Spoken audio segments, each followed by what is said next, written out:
Hello everyone, and welcome to this month's Masterclass. This one is about caching honours before finessing, so this is a declare a play topic. And the reason I thought it was important to cover this one is because I see lots of people being quite trigger happy with this, or just being confused about which honour to cache if they have a choice. So let's first of all remind ourselves what finessing is.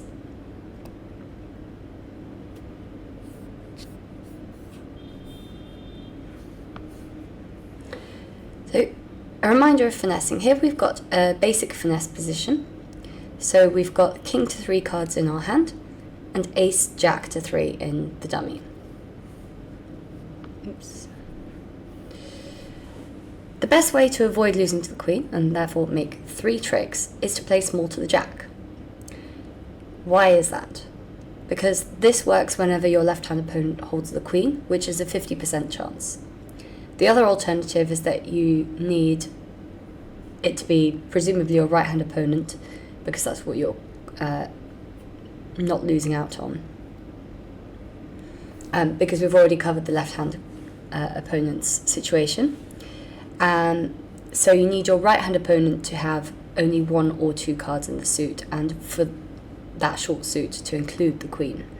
So that's very, very specific. First, you need your opponent to only have those 2, and then you also need that to include the queen. So that's quite a small percentage.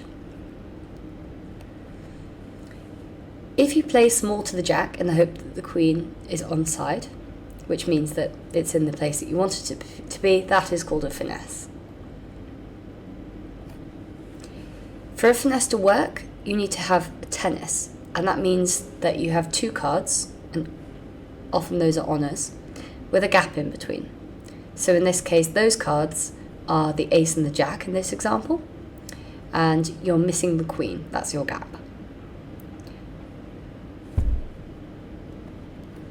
The other thing to remember when taking a finesse is that you should be starting with the hand with the weaker holding in the suit. So ignore the fact that you have the king in this hand, because that's not really relevant to the finesse position. The finesse requires the tennis. So you want to be playing from the side that doesn't have the tennis and is therefore weaker, only has 1 honour here, and then you play towards the tennis. So in this example, you start by playing the 3 or the 4, doesn't matter, towards your ace jack, and the finesse is when you play the jack rather than the ace. So this topic is about why you might choose to cache an honour first. The first reason why you might do this is that it's a way of improving your chances when you're finessing against a missing queen or jack. So those are the kind of finesses that we're going to be talking about today. There are other ones, but we're mostly worried about what we do when we're missing a queen or a jack. The reason this improves your chances is because it caters for the cases that we mentioned earlier, where our right-hand opponent has a short suit with the missing honour. If you find that that honour doesn't fall, so you cache your honour or honours, and your right-hand opponent doesn't turn up with the honour, then you can still take the finesse. So you still want to be in a position where you can take the finesse, but you're just adding this extra chance first. So here's that example again. We looked at the 50% chance, playing a small one, presumably the 3, towards the jack. But you can actually turn this chance into 51% rather than just 50. It might be small, but of course it adds up. We play lots of hands. If you start by caching the king, you still have your tennis intact. So that hasn't been impacted at all by the fact that you've cached your king. That means that you can still take your finesse afterwards. So you play the king, you follow suit with the 2, and you still have the ace and jack on the other side. That's still your tennis. The additional chance that we've catered for here is that we've avoided losing to a singleton queen when it's our right-hand opponent who holds it. Obviously, if our left-hand opponent has a singleton queen, we'll find that out when we play the first round of the suit, even if we were going to finesse. But if our right-hand opponent has it, we won't know until afterwards. So by cashing the king first, we drop that queen. Other reasons for potentially cashing an honour first: it might give you time to discover a bad break. And a bad break is sometimes where one opponent has a singleton in the suit, but it could even be that one opponent has a void. It might be that you were never planning to finesse. Maybe you had so many cards in the suit that finessing wasn't going to help, but then because of this extra round of the suit that you've played by cashing, you get to find out that the honour is on side when the other opponent shows out. So that just shows that they have a void by discarding something else. Let's look at an example. So here we have 10 cards in the suit. We're not expecting to take a finesse because usually the suit is 2-1. However, if we do decide to cash first, say we cash the king, we still have our ace-jack tennis over in the dummy. And while we're not planning to finesse, we can choose to if we find that our right-hand opponent is void in the suit. Because if that opponent is void, then that means that the other opponent has 3 cards and the queen, and therefore we have to now take the finesse. So for example, this time we play the king, we follow with the 2, and our right-hand opponent discards a diamond. The suit is hearts, so they must not have any hearts. And that means that on the next round of the suit, we want to take a finesse because we know for sure that the queen must be on our left. We found out that this finesse that we weren't going to take is actually necessary. Another reason for cashing an honour first is that it might give you a bit more time, and that might mean that you can decide whether you're going to finesse based on other clues. So not necessarily a very obvious clue like finding out that somebody is void, but maybe you see a very suspicious card from your right-hand opponent, maybe a very, very high card, and you think, that looks like it could be a singleton. Maybe I'm going to change my mind and take that finesse. However, as I implied earlier, it's not always the best thing to do to cash an honour. There are definitely combinations where we're helping, like the ones we've just seen, but it doesn't always mean that it's the best thing to do. So when should we not be cashing an honour? Well, the first time to consider not cashing your honour is when you don't have enough cards on the weaker side to do both things. So remember, the cashing is supposed to be adding to our finesse chance, not stopping us from taking our finesse. So let's look at an example of this. We have 3 cards in the dummy, ace, king, jack. So the tennis here is the higher honour. It doesn't matter whether it's the ace or the king, but a higher honour, then a gap of the queen, and then the jack. And we have the 2 in our hand, singleton 2.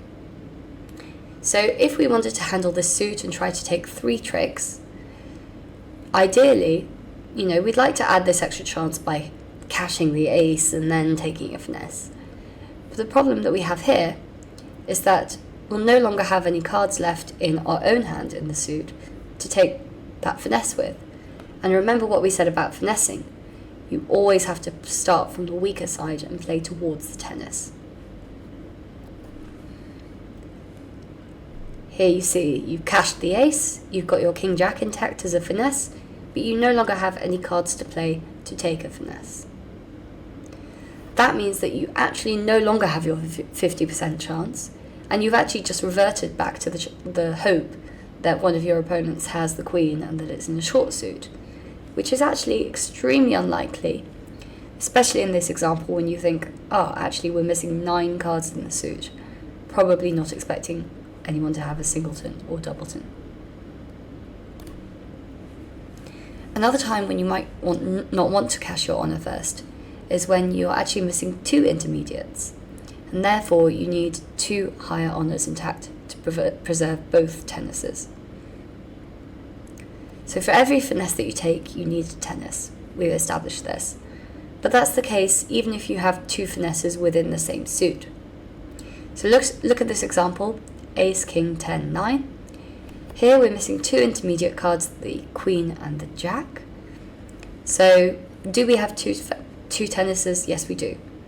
because we have 2 higher honours, both the ace and the king, and we have 2 lower cards, not exactly honours this time, but they are the 10 and the 9. So we still have a position where we can take 2 finesses. Now say someone told you that you had to make 4 tricks in this suit. Sometimes you do. Sometimes you're in such a terrible contract that you need to make 4 tricks out of this suit to make your contract. So how would you go about doing that?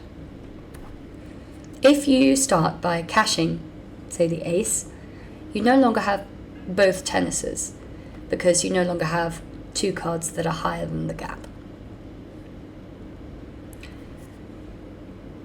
Cash your ace, and you're left with king 10 9 in the dummy, and just, say, the 6 in your hand. Now, when you play the 6 from your hand, you'll be in a position where left-hand opponent, even if all your dreams come true, and he does actually have both the queen and the jack, can stop you from taking a finesse by putting one of those honours in. Now you might think that's a bit strange, but think about it this way. He puts one of those honours in, which is a technical term, it's called splitting. He splits his honours, and you are now forced to win the trick, in which case you now only have the 10 and the 9 left in the other hand, and you don't have a finesse position anymore. That means that the remaining honour has to win a trick.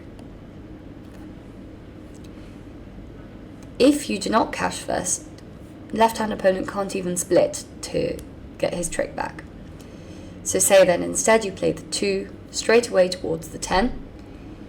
If left-hand opponent does decide to play the queen or the jack, you can simply win, and then you can cross back to your hand and you still have the king and the 9 left in the dummy to take a second finesse. Another time when you might choose not to cash an honour first. Sometimes you don't always have the entries to do everything on a hand. So it might be that the suit combination you're looking at is normally one where you would cash and then finesse, and there's nothing about the suit itself that's saying don't do it, but maybe the hand is telling you it's not safe. Maybe you have no way of getting across and doing everything. So here's an example where we're in 4 spades. The lead was the queen of clubs. Take a moment to familiarise yourself with the hand. We have a spade loser, the ace. We have no heart losers. We have 3 diamond losers, ace, king, queen. And we have no club losers. So at the moment, we're expecting to lose 4 tricks. You can't avoid losing to the ace of trumps. I dare you to try, you can't do it. So in that case, in order to reduce our number of diamond losers, we're going to have to do something quite drastic. So you might think, well, I have this extra club winner. Maybe I can do something with that. But say you win the ace and then you cross over to the dummy and you play your king. By throwing a diamond away from your hand, you're still not actually reducing your losers, because you still have 3 cards in the suit and you're still missing the ace, king, and queen. So throwing a diamond away on a club is not going to help. What you want to do is you want to discard 2 diamonds. Now, how might you discard that second diamond? You have a potential extra winner in the dummy. If you take a heart finesse and you find that your jack wins the trick, then you'll find that on the 3rd round of the suit, you don't have to follow suit, and then you can throw away a diamond. So as well as throwing away a diamond on the king of clubs, you get to throw one away on the 3rd round of hearts.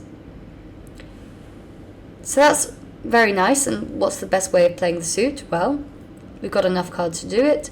We can cash the ace, cross back to our hand, and take a finesse, right? Well, sadly not. If we cash the ace, we end up in the dummy. And how do you propose to get back to your hand?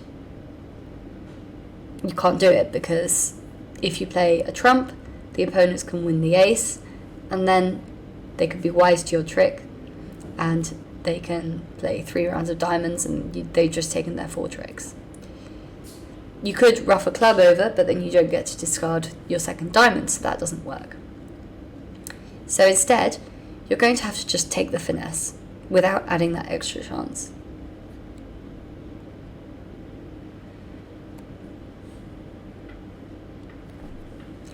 You throw away one on the king of clubs, and then you throw away one on the third round of hearts.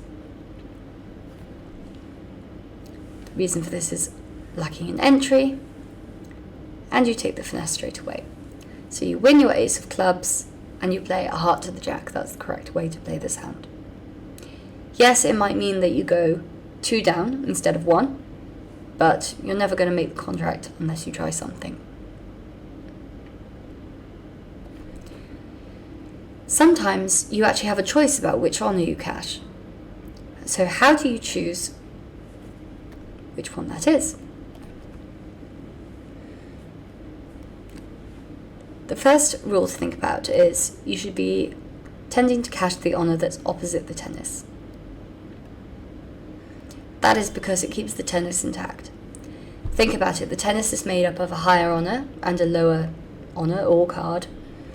So in that case, we need both of those to keep that trap ready for the missing card.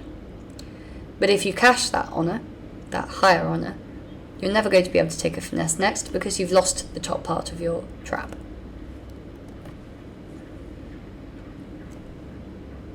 As mentioned earlier, you should even do this when you're not expecting to finesse on the next round, because you might find something out that makes you change your mind. Here's an example. Here we are missing the jack, and it seems kind of strange to cash an honor from our side first, but that's actually the correct thing to do. You're not expecting to take a finesse. You know, you've got 9 cards in the suit. Normally it's 3-1 or 2-2. So in that case, you're not going to need to take any finesses in the suit. However, it is possible that one of your opponents has 4 cards to the jack. You're not going to be able to do anything about it if that is your right-hand opponent. So you have to think about what you'll do if your left-hand opponent has that. So in that case, that would be a holding of exactly jack 9, 8, 6. And you will find out on the first round of the suit. You start by cashing the honor opposite the tennis being the king 10. Doesn't matter whether you play the ace or the queen, except for various subterfuge type reasons or personal style. After you've cashed your ace, now you might find out that everybody follows suit, in which case you can just continue cashing big cards and it won't matter what you do. However, if your right-hand opponent discards, now you are in a position where you still have your king 10 in the dummy, and you can play a low card towards that and take a finesse. That will win because you know that the jack is on your left.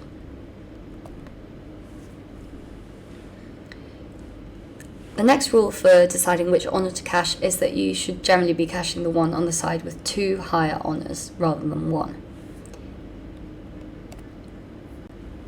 That is because it will keep your tennis intact, but also give you an extra round of the suit to look at, and you might find out that there's a bad break. So here's an example. You've got 2 higher honors on the side in your own hand, and the tennis in the other side. So this is actually kind of following both rules, right? Because you're supposed to cash the ace or king first, because it's opposite the tennis, even though you're not expecting to take a finesse. And you're also cashing one of the higher honors in the side that has 2 higher honors. So what we're looking for here is a way of making 4 tricks, even if your left-hand opponent has jack to 4. You'll find out on the second round. So on the first round of the suit, right-hand opponent will still follow, but then when you cash the second honor, you'll get an extra round to decide, I'm going to take this finesse.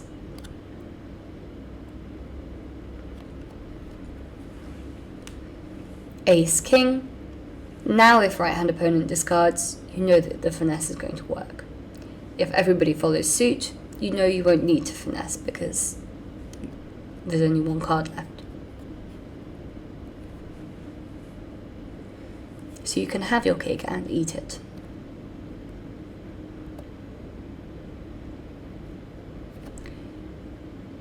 Now, head to the Cashing Honours Before Finessing tournament and try out the practice hands.